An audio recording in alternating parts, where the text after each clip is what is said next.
welcome to week 17 of a year of wisdom. I'm not usually in my car, I know, but it's been a crazy life this past month and a half. Let's get to reading.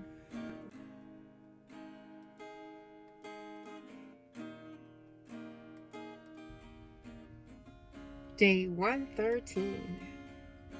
Job 33.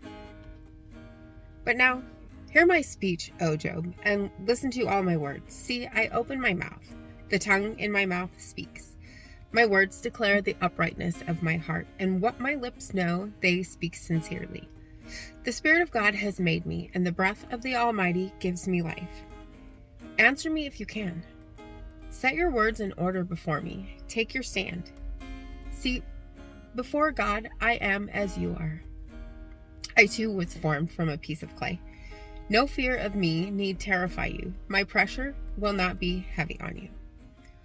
Surely you have spoken in my hearing, and I have heard the sound of your words. You say, I'm clean, without transgression.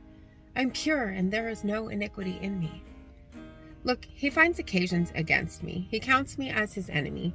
He puts my feet in the stocks and watches all my paths. But in this you are not right. I will answer you. God is greater than any mortal. Why do you contend against him, saying, he will answer none of my words? For God speaks in one way, and in two, though people do not perceive it. In a dream, in a vision of the night, when deep sleep falls on mortals while they slumber on their beds, then he opens their ears and terrifies them with warnings, that he may turn them aside from their deeds and keep them from pride, to spare their souls from the pit, their lives from traversing the river.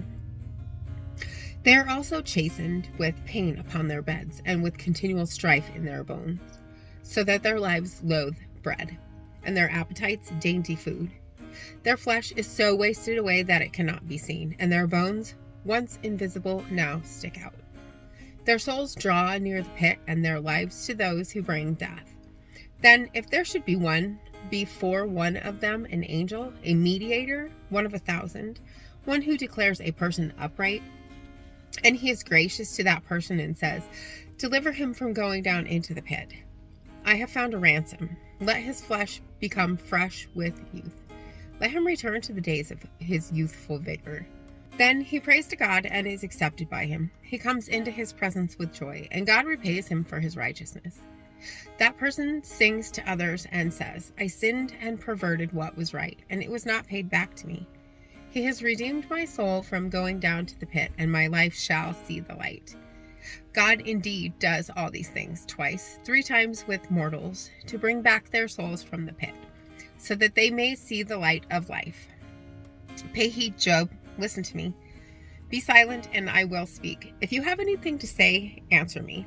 Speak, for I desire to justify you. If not, listen to me. Be silent, and I will teach you wisdom. Proverbs 24. Do not envy the wicked, nor desire to be with them, for their minds devise violence, and their lips talk of mischief. By wisdom a house is built, and by understanding it is established.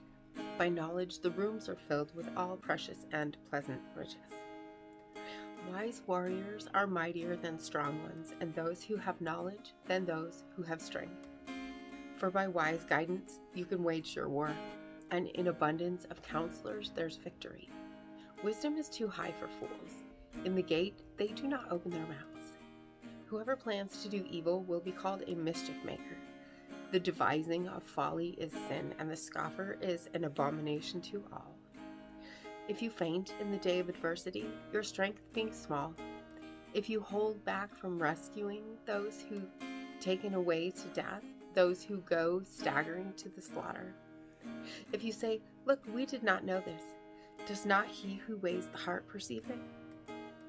Does not he who keeps watch over your soul know it? And will he not repay all according to their deeds? My child, eat honey, for it is good, and the drippings of the honeycomb are sweet to your taste. Know that wisdom is such to your soul. If you find it, you will find a future, and your hope will not be cut off. Do not lie in wait like an outlaw against the home of the righteous. Do no violence to the place where the righteous live. For though they fall 7 times, they will rise again. But the wicked are overthrown by calamity. Do not rejoice when your enemies fall, and do not let your heart be glad when they stumble, or else the Lord will see it and be displeased, and turn away his anger from them.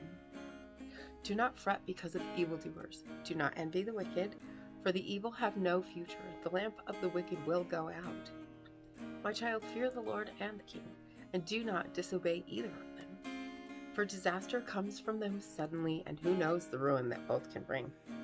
These also are the sayings of the wise. Partiality in judging is not good. Whoever says to the wicked, "You are innocent," will be cursed by peoples, abhorred by nations. But those who rebuke the wicked will have delight, and a good blessing will come upon them. One who gives an honest answer gives a kiss on the lips. Prepare your work outside. Get everything ready for you in the field, and after that, build your house. Do not be a witness against your neighbor without cause, and do not deceive with your lips. Do not say, "I will do to others as they have done to me. I will pay them back for what they have done." I passed by the field of one who was lazy, by the vineyard of a stupid person. And see, it was all overgrown with thorns. The ground was covered with nettles, and its stone wall was broken down. Then I saw and considered it. I looked and received instruction. A little sleep, a little slumber, a little folding of the hands to rest, and poverty will come upon you like a robber, and want like an armed warrior.